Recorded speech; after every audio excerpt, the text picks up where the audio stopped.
So, let's move on to the topic of guide wrappings. At first glance, all wrappings look the same. However, there are big differences, especially in terms of stability. It's not just about keeping the guide in place, but about creating an aesthetic unity across the whole rod. And that's where Solitip has the big difference. We don't use machines. Everything is done by hand, truly handmade work. Over time, you develop a feel in your fingertips for how tightly the thread needs to be held, and how the layers are placed precisely side by side. That's what I call real craftsmanship. It's not about putting the rod in a machine that spins, while a tension device lays down the thread. Each wrapping actually has its own look, its own little story of how it was created. And not just the individual wrapping story, you can really make sure every layer lies exactly next to the other and doesn't have to be fixed later with varnish to hide irregularities. But rather that every layer sits evenly, forming a homogeneous bond. That becomes the base for the later varnishing.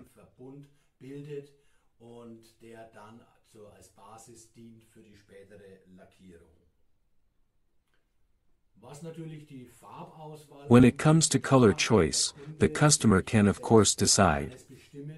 Personally, I prefer tone on tone. Meaning if the blank is black, then a transparent wrapping, or a black one. But you can also choose any color imaginable, that will then be reflected in the rod. And there's surely something for everyone to make their rod unique.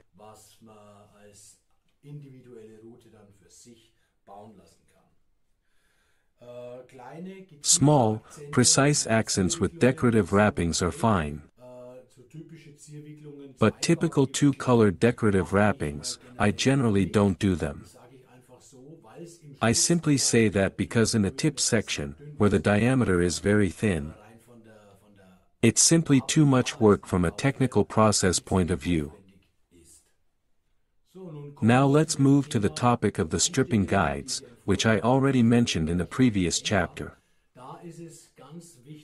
Here it's very important to add a small detail to the process, and that concerns the wrapping behind the guide.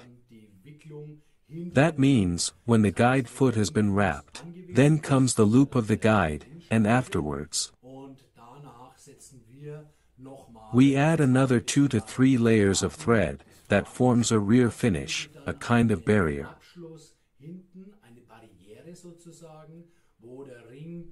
So the guide can't slip backward if it ever loosens.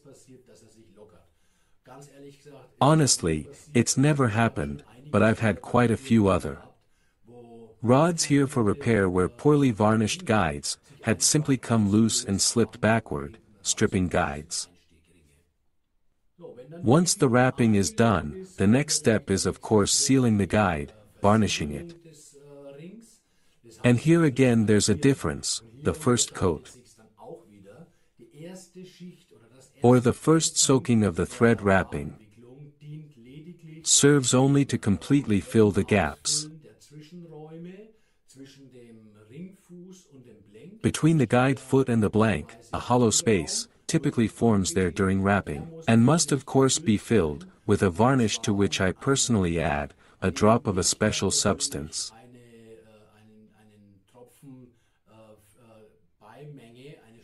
That prevents the epoxy from becoming rock hard.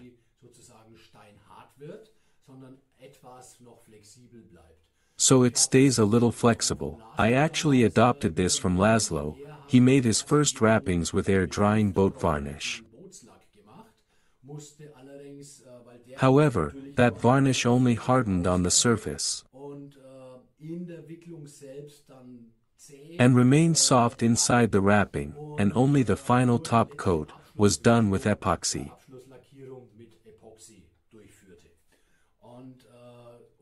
And to prevent having to wait almost a week, until the varnish was firm enough for the epoxy to bond with the other layer.